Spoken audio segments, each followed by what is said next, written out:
Do you believe in God? Do you believe in aliens? If you answered yes to both of those, then it brings up a whole new set of questions, like, is God the God of Earth or is God the God of the entire universe? And if God's the God of the entire universe, does each planet get its own Jesus? Or do we have to go to every planet and evangelize in the name of Jesus? Well, all these questions and more are what we're talking about this week. Kindred UMC live show features adults discussing adult topics, occasionally with adult language. It may not be suitable for young viewers. Please use discretion before watching. Hello all! Welcome once again to the Kindred UMC pre-recorded live show, coming to you not live but pre-recorded from my front room, aka Kindred Studio A. My name is Chris Hayden. I am the pastor of Kindred UMC. I'm Brando. I'm Preston. All right, to it then.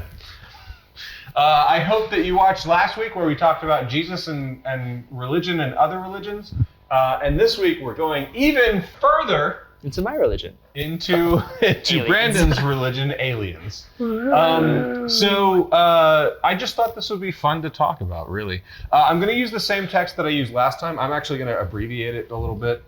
This is from John chapter 14, and I'm going to just simply read verses 6 and 7, and it says like this. Jesus said to him, because Thomas just asked him a question. If you want to know more about it, go look in here. Go look up there. I'll put a link, and you can go watch last week's video. You watch too much YouTube. I do. That you're absolutely 100% correct about that. I'm sorry. I confess. Jesus said to him, I am the way, the truth, and the life. No one comes to the Father except through me. If you know me, you will know my Father also. From now on, you do know him and have seen him. So, That's here's a your question. alien? First of all, do you believe in aliens? Yes. Yeah. Yeah, the universe is way too big. They've got to be out there, right? Probably, maybe. Yeah, and we're just calling them aliens. Wait, maybe. We don't know if the universe is out there, to be Like, honest. I don't- We're I believing don't know scientists now? How much clearer I can be, I don't know. It's a 50-50 Hey, shot. make a tube, Maybe put a mirror not. on the end of it, and a Maybe weird not. lens thing that kind of got, it's like convex on that, whatever. I mean, And then just Talking look about out. telescope? Yeah. Okay. Yeah. I I kind hope- of know how to make one, but not I really. hope so. I want them to be out there. I mean, that is more fun. That's- It's a much more fun world It's to live way in. more fun. Yeah. You- So I that's agree. You side with Rogan on this, where he's like, this is my problem. I really, really want it to be true. Okay. So every Yeah. morsel of evidence, I'm like, yay! All right. So I, years ago, was highly skeptical.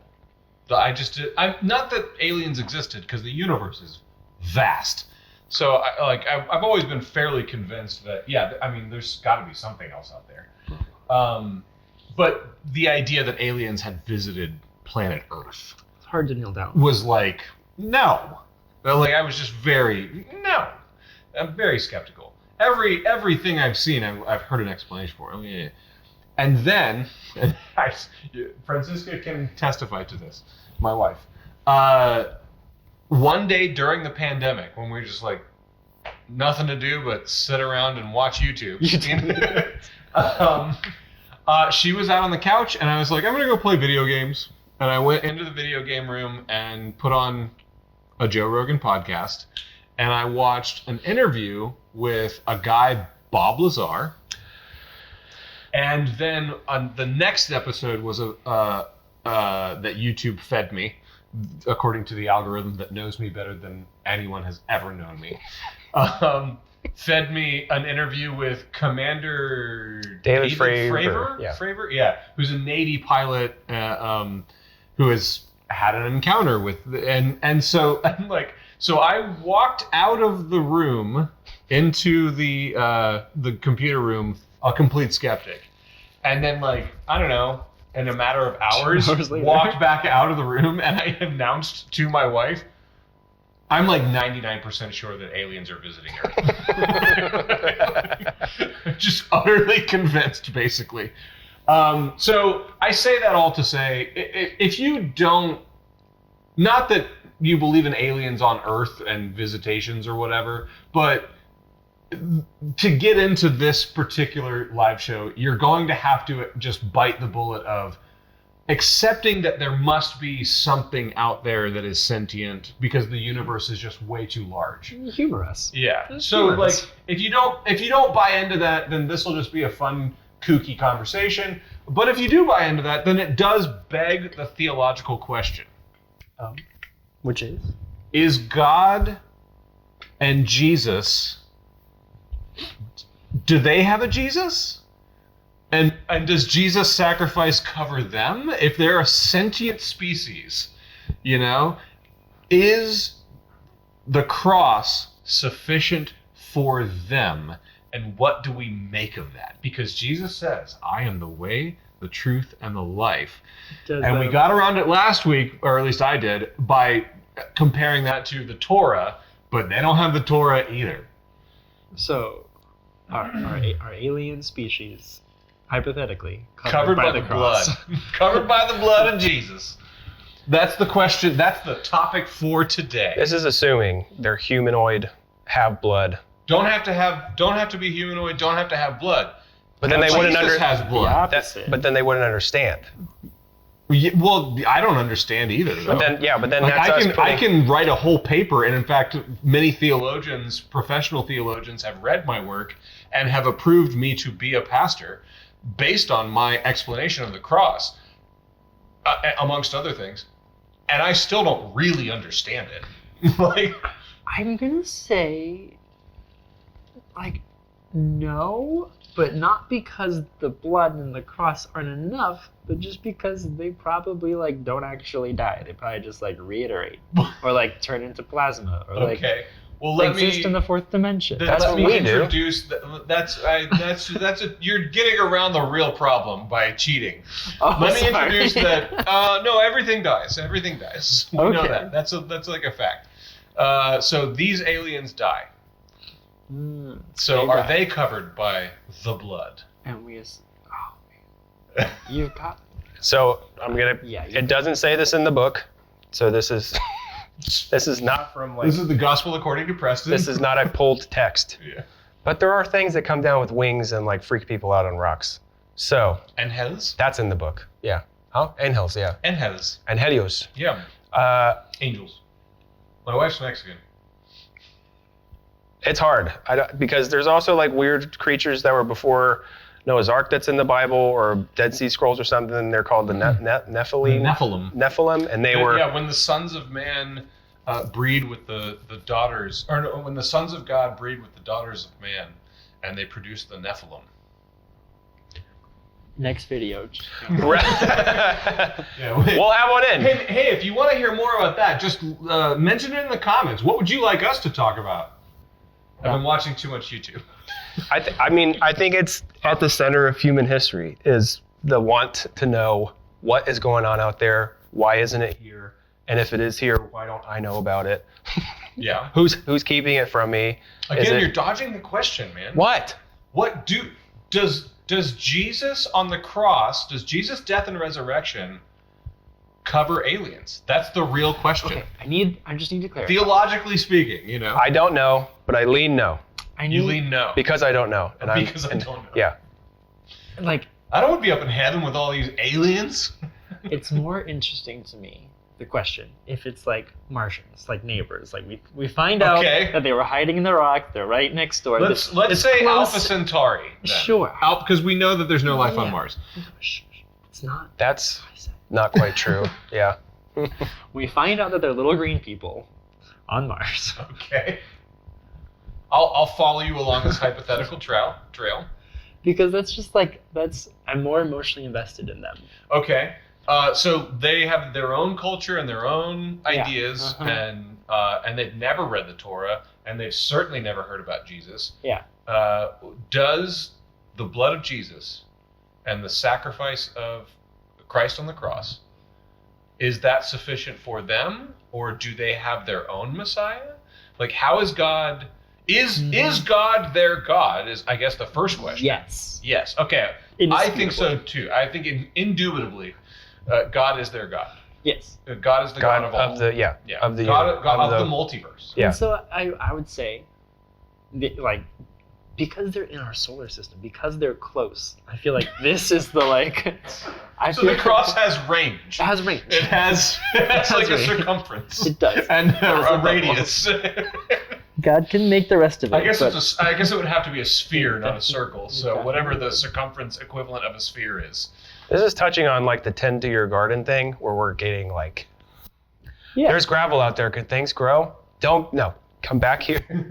Their tomatoes are dying. Coming back to the tomatoes. I think that was the whole like, there's understanding you won't understand type of talk in the Bible, where he's So- like, no, just So how far out of the radius do you have to be before God doesn't love you?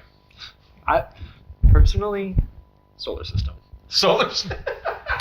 I say across everything. Jesus It feels is like different. You thought I about this. Like, well, so, all right. Which begs the question: is Pluto a part of this? Is Pluto a planet, or is Yes. it? Okay, it's not a planet, but It's not what I said. They redefined it. It's You a planet asked, now. I said yes. I'm pretty sure. Okay. Or at least that far. We're talking about rocks circling a mass that is shining. Okay. Because I don't know, like, are we taking a more literal biblical interpretation of like God created the heavens and the Well- earth, and it's like that's like the bubble that I picture when Well, we the read heavens that. is just another word for everything else. Yeah, that's not what I picture. So your question, like, are we taking this more literal? That's kind of why. Because let's just be clear, this is a rather absurd Yeah. mental exercise, but it is for fun. But it also it does kind of force the real consideration of the nature of God's grace, the nature of God's love, and the scale of that. Because ancient people, like if you go back and read Genesis, that worldview is literally, we live in a bubble surrounded by the ocean. And when it rains, that's because water is coming through the firmament.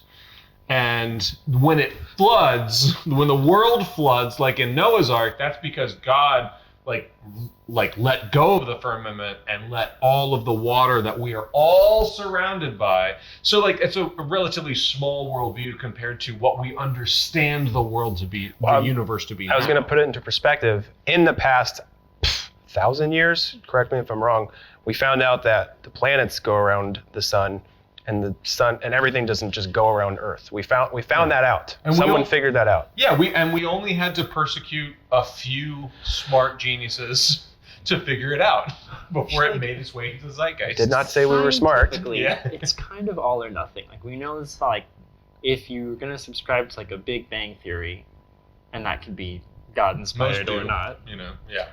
Like this is kind of all or nothing. And if you do all or nothing, then like the answer is yes. God reigns over all. So 23andMe is wrong. That's what I'm talking about. And so it's not just our neighbors, but the whole God. Yeah. The whole universe. So yeah. So okay. So kind of- I've you're, changed my you're- mind. You're getting back to the nature of God. So when we think, this is why this is as goofy as it is. This is why it's an important question. It's existential still. Yeah, now you're getting to the nature of God. Is God really the God of everything? And how do we conceive of that? Because, so, some people, when you say God, they think bearded white guy in the sky, and of course that's a cartoonish and overly simplistic. That's Sure. not who God is. When I think about God, what I'm really talking about is there is an undergirding force of grace that moves things from chaos to order, that moves things from meaninglessness to meaning, and that is responsible for the existence of everything, and that the existence of everything was not an accident and not a happenstance, but has an actual will and personality and intention behind it. And when I'm talking about God, I'm talking about the intention, the personality, the grace that is behind everything, moving the void, the chaos that we read about in Genesis, into order and existence and creation and meaning. That's who I'm talking about when I talk about God. And that encompasses existence, anything that exists. And due to modern miracles of science, we understand that vastly more than we ever expected actually exists. Just the nature and the vastness of the universe exists. And to understand that and to hold the belief that God is the God of all of that, it's a hard tension, you know? Yeah. So Is this why people talk to people in the streets? yeah, right. So here's the aspect of it that is specifically Christian that is a little difficult for us. Now, essentially what we are required, and I use that very loosely, required to believe, is that one man on our particular planet, if you believe that there are other planets and other sentient species, that one man who was the Son of God died once and for all for everything. Because that's something that people kind of get wrong about Jesus. Like, he died for every person. No, the real, like, if you get into Revelation, you study the actual biblical understanding of, you know, it's been corrupted by like Left Behind and the Rapture and all that. Like, that's not the real depiction is new creation, all of creation being redeemed. Like, and so Jesus didn't die just for people. Jesus died for the redemption of everything. And now we know that everything is so much bigger than we ever expected. And I personally, as a professional Christian and a pastor, find it hard to swallow that we just happen to be on the one planet where the Son of God actually, like, that's a big happenstance. Okay, because this is what I was thinking. Hear me out. This is Okay, it. yeah, I'll hear you. The universe so large is basically incomprehensible. Yeah. So, like, maybe our God, because we have any understanding at all of how it works, is just like one delightful tendril of the universe. And just like, manifested into a guy, just kind of like a pizza pie down. Pizza pie down. And then like other people have other tendrils that are other gods. But they're all part of the same undercurrent, the universe. So this is why these two topics are tied in my head. Because last week we talked about other religions and other people of other faiths. And now we're talking about, we kind of blew that up into aliens, you know? That's kind of how I think about it too. I think there is God. God is. God is the isness of existing. God is. And thank God that God is gracious, you know? And my understanding is that God expresses God's self in any way that God pleases in order to express and communicate and offer grace to anything and everyone who is willing to accept it. And I'll trust God with the judgment over what the nature of that acceptance is. Because there is something to, God is not forcing God's self on anyone. And that, you know, everyone has the choice to just absolutely, no, I don't want you, you know? And God is still like, yeah, but come on, you know, like, wouldn't it be better? Yeah. Wouldn't it be nice? And that, you know, we're talking about, so Wesleyan models of grace. This is prevenient grace. Grace before we are aware of it. God is extending grace before we even know that God exists, you know? And that continues on. Even God extends grace in ways that we are not cooperating with and not even aware of. God is the nature of God is grace. And, you know, and again, grace is mercy and justice in tension. That's what grace is. It's undeserved, and also it is just and fair, you know, like there, and that's kind of the nature of, like, God doesn't force God's self on other people, you know, because it's fair, because God is fair, you know? And I have a hard time believing that if aliens on another planet had never heard of Jesus, that they can't have a relationship with God. It's like saying they can't have a relationship with the mysterious workings of the universe and how chaos turns into order. That's just too far. It for me, it flies in the face of my understanding of God's grace and generosity and desire to redeem and love every single aspect of creation. So the idea that, and it's a little bit, much smaller version is tribes in the Amazon or in Africa who have never encountered the gospel message. Like, are they doomed? Can they not have a relationship with God? And the answer is, of course that's not true. Of course they can have a relationship with God. Right. What do you call the will to live? Yeah. What do you call... Yeah. I have this weird instinct to hunt that pig. I just got to go... I'm not being told to do it, but like... Something's telling me. Something's moving us. An undergirding grace is moving us into life, procreation, moving us from just an absolutely violent and horrible history into something that is relatively more peaceful. Now, we still have a lot of work to do. like people who haven't yet encountered Christianity are often sometimes better stewards of community and nature than anyone out here in the West. It's not true of all native tribes, but like certainly Native Americans are a good example of that. This attempt to colonialize.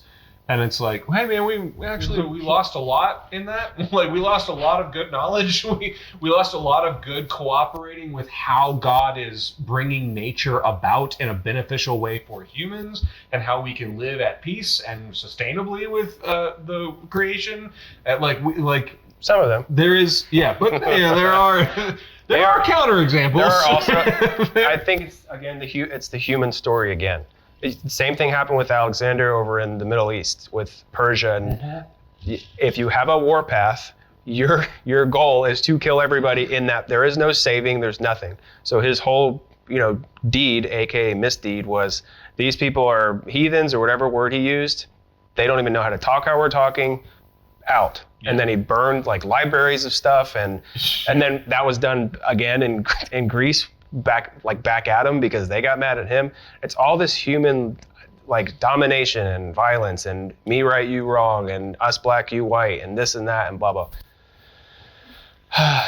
Small brains, I think, is what the problem is. Well, here's the, because we've talked a lot of big talk, and it was fun, and I hope you enjoyed it.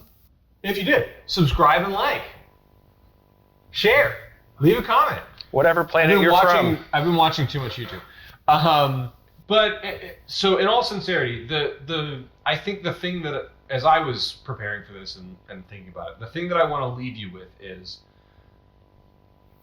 one, there is a force that is moving us forward, and it's hard to believe and see because the messaging in our current context, at least in the West, is that the world is going downhill and it's getting worse and we're all doomed. That's really not the case. That like people with money and power need you to feel that way so that you keep consuming and buying their products and giving your attention to their services and things. So just take that with a grain of salt. Don't buy too hard into that. The world is generally much, much better than it's ever been. Not to say that we don't have problems to fix, and not to say that people are not being taken advantage of and oppressed, and we need to address that, but it's actually to a far lesser extent today than it was, 100 years ago. And even and then you can keep going back and back in time. It's better today than it was. And that's a result of God's grace. The second thing is, the nature of God is not an angry, judgmental, follow the rules God. The nature of God is gracious, loving, wants what is good for you and all of creation. And when we cooperate with that, when we take our place in that calling, it goes better not just for you, but for everyone you know and everyone you care about and beyond. So cooperate with the graciousness of God and find a happier, better, more fulfilling, and more meaningful life. Anything else? Good. May the Lord bless you and keep you. May the Lord make his face to shine upon you and be gracious unto you. May the Lord lift up his countenance upon you